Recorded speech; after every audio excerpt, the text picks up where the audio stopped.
आजकल की डिजिटल दुनिया में इंटरनेट, मोबाइल फोन्स और कंप्यूटर के बिना वाली दुनिया कोई इमेजिन ही नहीं करना चाहता है। सब कुछ टेक्नोलॉजी के कारण बहुत ही ज़्यादा आसान हो चुका है, लेकिन 19th सेंचुरी में कंप्यूटर के इन्वेंशन से पहले कोई भी आदमी इमेजिन नहीं कर पाता था कि आने वाली टाइम इस तरह से डिजिटल होगी। तभी बस आदमी जितना अपनी आंखों से देखता था और खुद से जो काम करता था उस पर ही विश्वास करता था।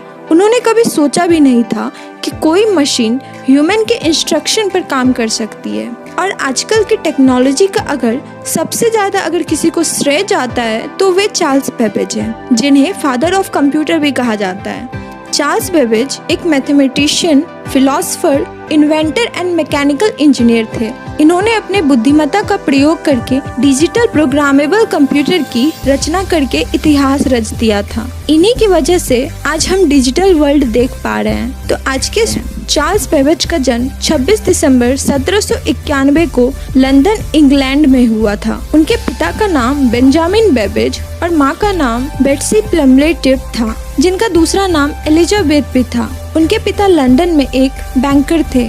वे लोग 4 भाई बहन थे, लेकिन छोटी ही उम्र में चारों में से बस चार्ल्स और उनकी बहन मैरी एनी ही जिंदा बच पाए। चार्ल्स बेबेज की शुरुआती शिक्षा घर पर ही हुई थी। उन्हें एक प्राइवेट टीचर पढ़ाने आते थे। बेबेज मैथ्स में काफी होशियार थे।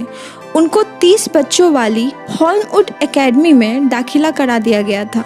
यहाँ पर मौजूद लाइब्रेरी से उन्हें मैथ्स की किताबें पढ़ने को मिल जाती थी। मैथ्स की कठिन कैलकुलेशन करने में काफी मजा आता था और एकेडमी के बाद वो 2 और प्राइवेट ट्यूटर से पढ़ाई करते थे। चार्ल्स बेबेज ने 1810 में आगे की पढ़ाई के लिए कैम्ब्रिज यूनिवर्सिटी के ट्रिनिटी कॉलेज में प्रवेश ले लिया। वे पहले से ही कॉन्टेम्पोरेरी मैथ्स के कुछ भागों को स्वयं ही अध्ययन किया करते थे। वे Robert Woodhouse, Joseph Louis Lagrange, Mary एंग्स्ट्री को पढ़ा करते थे, जिसका नतीजा ये हुआ कि यूनिवर्सिटी में दी जाने वाली शिक्षा उनके लिए बिल्कुल पर्याप्त नहीं थी और वे निराश हो गए थे। तब चार्ल्स बेबेज और उनके दोस्त सब ने मिलकर एनालिटिकल सोसाइटी का गठन किया था।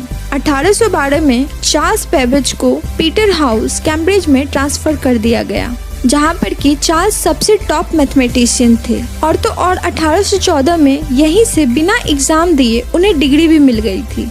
चार्ल्स ने अपनी प्रतिष्ठा को ध्यान में रखते हुए जल्द ही प्रगति की। चार्ल्स की ग्रेजुएशन होने के बाद उन्होंने कई पदों पर नौकरी करने के लिए आवेदन किया था, लेकिन वह आवेदन स्वीकार नहीं किए गए थे। कई बार चार्ल्स ने कॉलेज के प्रोफेसर के लिए आवेदन किया था, लेकिन चार्ल्स का यह आवेदन भी स्वीकार नहीं किया गया क्योंकि उनके पास किसी की भी सिफारिश नहीं थी। 1815 को चार्ल्स को रॉयल इंस्टीट्यूट में भाषण देने का मौका मिला, जहाँ पर चार्ल्स ने खगोल विज्ञान पर भाषण दिया था, यानी कि एस्ट्रोनॉमी साइंस पर। उसी टाइम चार्ल्स ने जॉर्जिना विटमोर से शादी कर लिया था, जिनसे उन्हें 8 बच्चे हुए, लेकिन दुर्भाग्य से 8 में से सिर्फ 3 बच्चे ही जीवित रह पाए। 1819 में बेबेज ने हर्शल के साथ पेरिस और सोसाइटी ऑफ हर्शल का दौरा किया था, जहाँ पर कि फ्रेंच मैथमेटिशियन एंड फिजिसिस्ट की मीटिंग हो रही थी।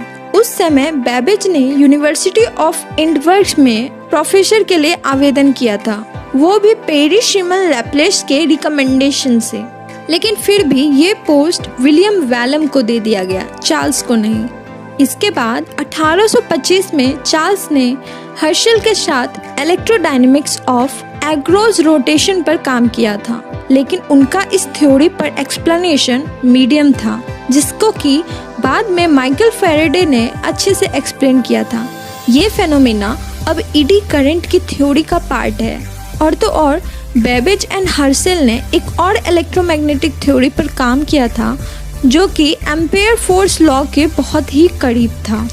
1820 में बेबेज ने रॉयल एस्ट्रोनॉमिकल सोसाइटी की शुरुआत की थी। इसका मेन एम था एस्ट्रोनॉमिकल कैलकुलेशन को इजी बनाने का।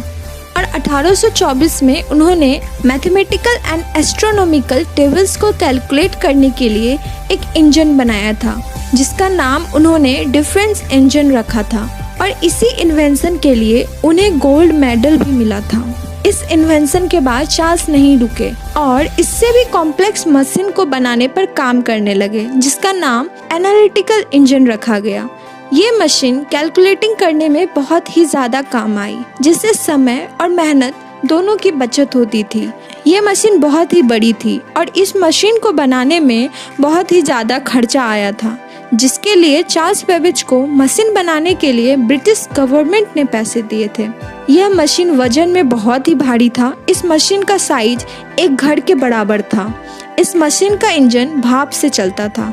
इस मशीन को पंच कार्ड यूज करके प्रोग्राम किया गया था। इसी मशीन के कारण ही आधुनिक कंप्यूटर का निर्माण हुआ था, जिसका कि चार्ल्स बेबेज की बनाई मशीन के बाद अलग अलग साइंटिस्टों ने और आगे काम किया। यही कारण है कि चार्ल्स बेबेज को फादर ऑफ कंप्यूटर भी कहा जाता है और इन्हीं के इन्वेंशन के कारण से हम लोग आज की डिजिटल दुनिया देख पा रहे हैं। 18 अक्टूबर 1871 में चार्ल्स बेबेज की मृत्यु हो गई थी। दोस्तों, कुछ लोग इतिहास रटने आते हैं और कुछ लोग इतिहास